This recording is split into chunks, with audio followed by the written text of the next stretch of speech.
Neste capítulo 4, o foco será o estudo das soluções metalúrgicas, em particular, a avaliação das atividades dos seus diversos constituintes.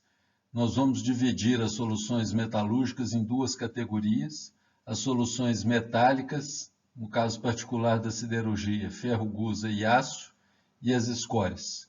Posteriormente, utilizando os conceitos vistos na primeira parte, serão desenvolvidas aplicações que constituirão do estudo termodinâmico de reações de produção e refino dos aços. Para aqueles que assistiram os vídeos finais do capítulo 3, o restante desse vídeo pode ser omitido, porque faremos uma revisão dos conceitos de atividade e as formas de avaliação de concentração nas soluções metalúrgicas. Inicialmente, faremos uma revisão do conceito de atividade, que é importante quando temos reações químicas que envolvem fases condensadas fora do estado padrão, ou seja, materiais que estejam dissolvidos em soluções. Para fazer esta revisão, utilizaremos como referência essa figura apresentada neste slide. Nela, na caixa da esquerda, temos a substância M pura, e que nesta temperatura se encontra no estado líquido. Em equilíbrio com ela, nós teremos uma dada pressão de vapor, designada por P0M. É importante salientar, relembrar que toda vez que temos um constituinte se distribuindo entre duas fases e que elas estejam em equilíbrio, o potencial químico desse constituinte se iguala nas duas fases. Por sua vez, na caixa da direita, temos a mesma substância M, agora em uma solução, que nesta temperatura também se encontra no estado líquido. A pressão de M em equilíbrio com M na solução é designada por P índice M. Na caixa da direita, onde temos M líquido puro em equilíbrio com um gás M com a pressão parcial de P0M, nós podemos afirmar que há igualdade do potencial químico do M nas duas fases. Isto é representado matematicamente através desta equação. Do lado esquerdo, temos o potencial químico do M líquido puro e do lado direito, o potencial químico do M na fase vapor, que é o potencial químico do M no vapor com pressão de 1 atmosfera, mais RT/ln de P0M, dividido por 1 atmosfera, que é a pressão no estado padrão. Aqui está representado só o P0M, porque ele vai ser dividido por 1, lembrando que neste caso o P0M tem que ser expresso em atmosfera para efeito de consistência das unidades. Na caixa da direita, reproduzida aqui, nós temos o M em uma solução que, na temperatura sendo considerada, está líquida. Neste caso, há um equilíbrio entre o M na solução com o M na fase gasosa e a sua pressão parcial é Pm, e mais uma vez podemos igualar o potencial químico do M nas duas fases. Então, do lado esquerdo, temos o potencial químico do M na solução líquida, no lado direito, potencial químico do M no vapor com a pressão de 1 atmosfera, mais RT/ln de Pm, que é a pressão parcial do M em equilíbrio com o M na solução. Combinando as duas equações de potencial químico do M que foram desenvolvidas anteriormente, nós podemos expressar o potencial químico do M na solução líquida em função do potencial químico do M líquido puro, mais RT/ln do quociente de pressões, onde no numerador temos a pressão em equilíbrio com o M na solução, dividido pela pressão de vapor do M em equilíbrio com o M líquido puro. O conceito de atividade é exatamente a razão entre essas pressões parciais. É a razão entre a pressão do M em equilíbrio com ele na solução, dividido pela pressão do M em equilíbrio com M líquido puro. Podemos então finalmente dizer que o potencial químico do M na solução líquida é igual ao potencial químico do M líquido puro mais RT/ln da atividade de M. Neste caso, como a pressão que foi utilizada como referência para cálculo da atividade foi a pressão em equilíbrio com líquido puro, nós dizemos que a atividade tem como estado padrão o M líquido puro. Isso seria absolutamente análogo se a referência fosse o M sólido puro. Teríamos então a atividade em relação ao sólido puro como padrão. No cálculo dos potenciais químicos que foram feitos nos slides anteriores, foi assumido que o vapor de M se comporta idealmente. Quando este não é o caso, a atividade é definida em função da razão das fugacidades do M, em equilíbrio com o M na solução e em equilíbrio com o M líquido puro ou sólido puro. A relação que liga o potencial químico do M na solução líquida é exatamente igual ao anterior, só alterando então a definição da atividade.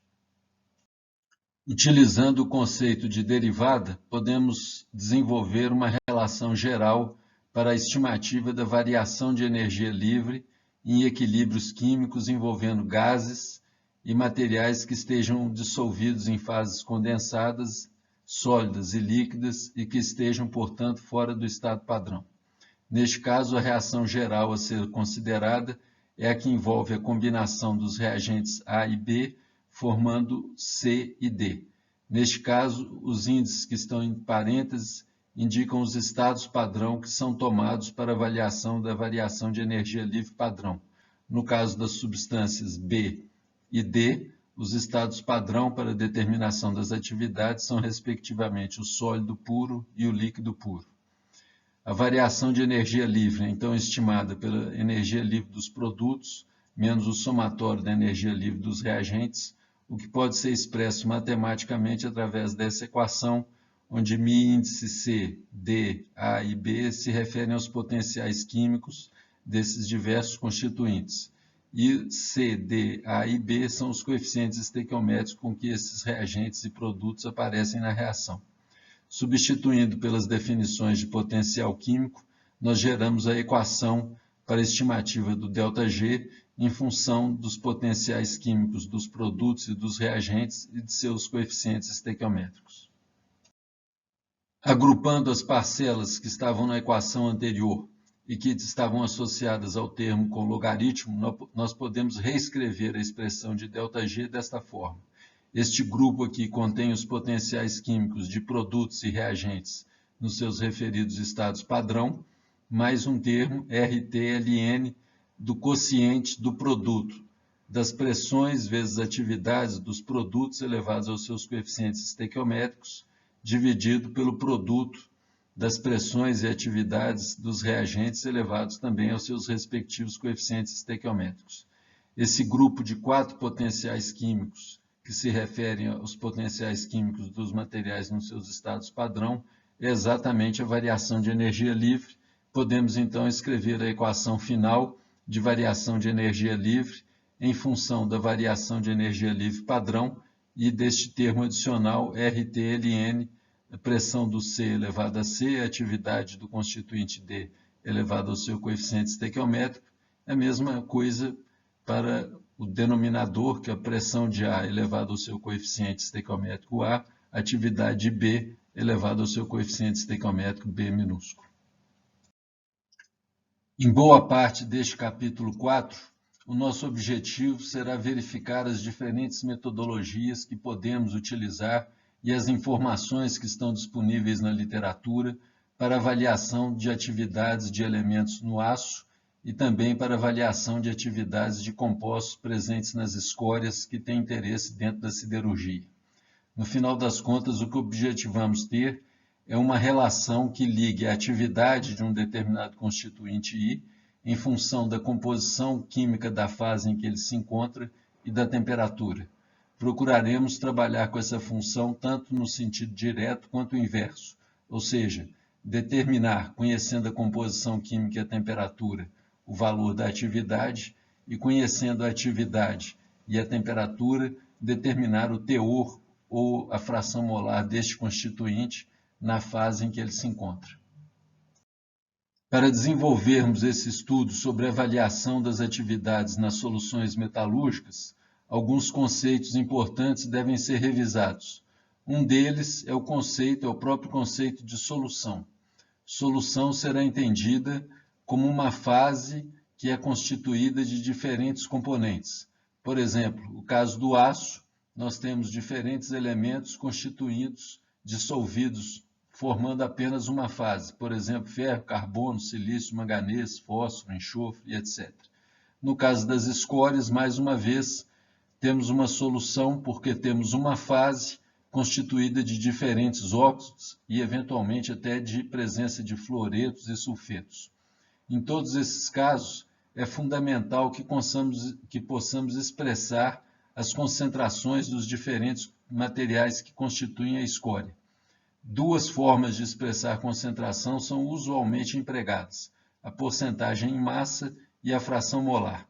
Faremos uma breve recordação de como essas duas formas de concentrações se encontram relacionadas.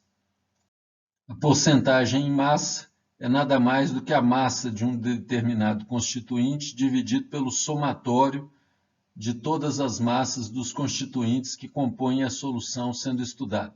Então, tomando como exemplo o constituinte I, vamos fazer a razão de sua massa dividido pelo somatório das massas dos constituintes J que aparecem na solução. Nesse denominador, o próprio constituinte I será considerado também. O resultado desta razão é multiplicado por 100 e aí teremos a porcentagem em massa. A fração molar é uma outra forma de expressar concentração que agora emprega uma razão de número de mols. Nesse caso, é o número de mols de um constituinte I dividido pelo somatório dos números de mols de todos os constituintes que aparecem na solução, inclusive o do próprio constituinte I. Este valor será designado aqui nos slides pela letra N maiúscula. Temos aqui um exemplo que consiste em transformar a análise de ferro-gusa de porcentagem em massa para fração molar. Temos aqui a análise do gusa, utilizando porcentagem em massa, e para tal vamos considerar 100 gramas deste ferro-gusa. Essa referência é absolutamente arbitrária. Nesse caso foi escolhido 100 gramas por conveniência, uma vez que, se tomamos essa referência, as massas de cada um dos constituintes será exatamente o seu teor. Então temos, a partir dessa consideração, os números de mols dos diferentes constituintes, que serão basicamente as suas massas, que nesse caso são exatamente os seus teores, dividido pelos respectivos pesos atômicos. Aqui no caso do ferro, do carbono, podemos desenvolver cálculo semelhante para os outros 4 constituintes do ferro-gusa. Seguindo o mesmo procedimento, temos os números de mols de silício, manganês, fósforo e enxofre, e o somatório desses números de mols é equivalente a aproximadamente 2,1. Dividindo o número de mols de cada constituinte pelo número de mols total, temos as frações molares de cada um dos elementos presentes no ferro-gusa. Do ferro, por exemplo, um valor da ordem de 0,8, de carbono aproximadamente 0,18 e assim sucessivamente. É interessante observar que necessariamente o somatório das frações molares deve se igualar a 1.